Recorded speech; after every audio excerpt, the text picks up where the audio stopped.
Hey guys, what's going on? Welcome to my YouTube channel. My name is Kieran. I help people using a spiritual perspective. Now, today I am wearing a red shirt, even though I was recently sunburned, so it'll be interesting to see how red I look in the actual video itself. Probably somewhere between a lobster and a bloody sort of tomato-covered plate, something like that. Very red. I sunburn very easily because it turns out when your parents are British, your skin is pasty and white and your teeth are no good either. Really, it just got the shittiest genetics possible. But that's not the point of this video. That's a whole other video. We can call that video why Kieran hates his pasty white skin, but that's not today's video. Today's video is about anger and resentment and the coexisting or really the lack of a coexisting anger that we often find in spiritual circles, spirituality, right? Like, can we be angry? Can we feel resentment, even though so much of this spiritual journey, awakening, whatever you may personally call it, has a lot to do with stuffing those feelings down, which is actually kind of ironic because stuffing feelings down is how anger starts, right? Anger is just a level above sadness, really. Sadness, apathy, the lowest, right? So stuffing things down just makes us resentful and angry over time. But there's this idea that, of course, in spirituality, you can't be angry. You have to turn the other cheek, which is, of course, a religious notion that's been around for hundreds and hundreds of years, obviously. So this idea that being spiritual and being angry cannot coexist, right? So it's a confusing thing for me, and it always has been, is this idea of religion or spirituality, which has existed in many forms, thousands of years. And then you get to this point where obviously you have a very natural human emotion. And a lot of New Age spirituality and spiritual circles try to separate emotion from the process of a spiritual awakening, even though they're often together, right? So people always think that the spiritual awakening or journey or process of understanding life should be easy. But the more aware that you are as a human being, the more insights that you have, it doesn't necessarily follow that you would somehow be less angry. If anything, you would be more angry. You'd have more resentment because you're really just uncovering things. So in the early stages of this journey for myself, it involved a lot of looking at my emotions and saying to myself, well, those are weird, those are gross. Maybe I shouldn't have those. And you stuff them aside, or you try to deal with them in a way that's logical, right? Always trying to logic your way into a truth, which is sometimes counterproductive because you can spend a lot of your time, days, weeks, hours, whatever, finding some truth in your brain by following a certain logical path, and you end up there and you feel no happier than you had before. So this idea of anger and resentment that we deal with as human beings is in a way a passage, right? It's a tunnel, it's a choice. It's things that you can accept and face and deal with, or they're things that you're going to continue to stuff down. So the incorrect teachings that I've seen in spiritual circles, religious circles, will always tell you to turn the other cheek, to let go, to not worry about that, to don't feel angry. Anger is some poison that you give to yourself. All that bullshit, all those sayings. I'm sure you've heard them many times. People tell you in spiritual circles, don't be angry, don't be resentful, right? Don't be attached to things, right? But it's hard. It's hard to let go of things because things happen. They happen to you, and they make you angry. They make you sad. They cause you pain in some way. And how are you supposed to just let that go? How can you just, evolve so suddenly that these things don't affect you anymore? Because in order for things not to affect you, you do, ironically, have to let them affect you. I mean, how would you even know what to compare it to, right? If you want to be somebody who doesn't get as angry as they used to, or you want to be someone who gets to that point where they don't get as angry as they used to, then don't you have to be angry first, right? So your spiritual journey, the process of understanding yourself deeply first in this life, right? It involves emotion, and it involves looking at those emotions and angers that you've had since you were a kid, anger that you had 3 years ago, anger that you just had yesterday. These are things that are going to come back up. And there's going to be sadness, and there's going to be pain, and there's going to be some sort of uncomfortable emotion, right? And that is essentially the process of spirituality. So all the times that people focus in on, letting go of anger and getting rid of your resentment, in essence, the idea, of course, is wouldn't it be nice if we were all wonderful and happy and peaceful? But there's nothing unspiritual about feeling anger, right? And this is just a recent story of mine, which has affected me the last month or so, a little bit over a month. So I'm going to give you a summation, tiny, brief sort of summary of this story. So I had two friends who worked at a place, both of them women, and I've been going to this place for about a year, a little bit over a year, and I go there frequently. I'm a man of habit, a man of creature of habit, right? I go to the places that I like, and if I like them, I stick to them. I just keep going. And as a tour guide, I tend to hit the same places all the time. So in between tours, maybe before a tour, after a tour, I go to a place, whether it's a coffee shop, a little restaurant, doesn't matter. I've been doing them, tours for 3 years now, almost. So I've built up these places with these people that I know and etc. Right? So anyway, at this particular place, even though I had been friends with these people a month ago, either through a miscommunication or a misunderstanding or just some blatant lie, I have no clue really what happened, I was kicked out of this restaurant by security because apparently someone had complained that I had been harassing the staff, which was and is absolute nonsense. I'm not that type of guy. And yet, it's the reality of the situation. And I was so shocked to discover this, that basically I had been betrayed by two people that I considered my friends, and to have no idea really why. So I just loops in my brain, right?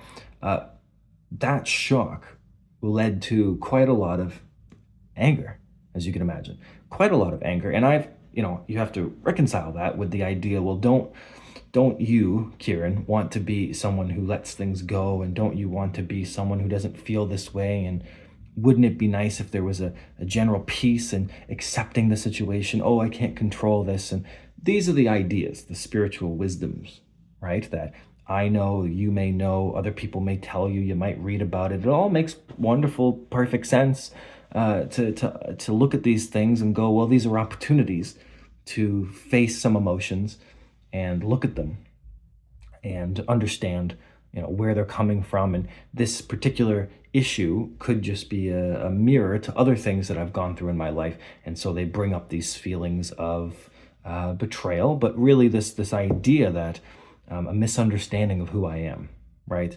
And there's always something that bothers me more than anything, which is people who think that they know who I am, whether it's a correct or positive, I should say, whether it's a positive judgment or a negative judgment, right? In this case, it just happens to be negative. There's some clear judgment of my character that does not reflect who I believe that I am. And I don't like when people do that. And it's always been like that as a kid. I've always felt very misunderstood. So this is a situation that makes me feel misunderstood. And so it's not just the anger in itself, right?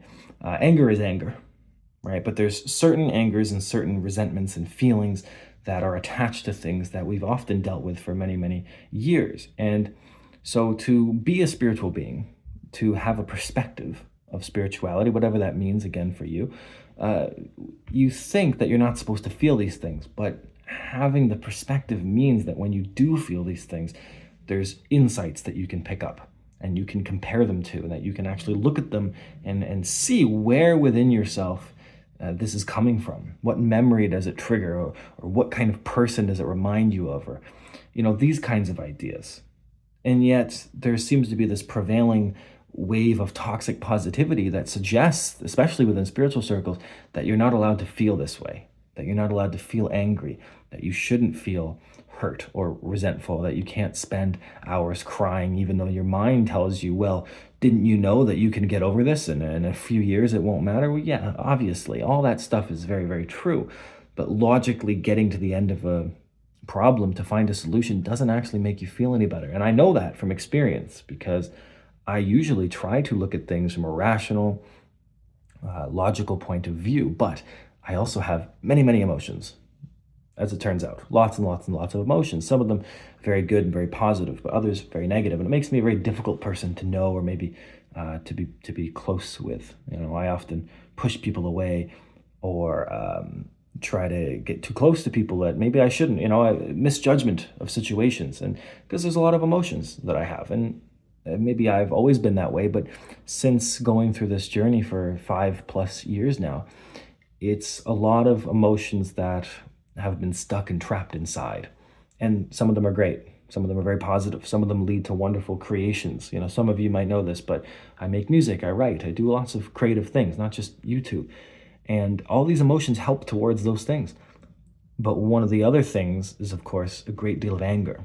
Anger that I've inherited from an Irish father and Irish grandparents and an Irish lineage.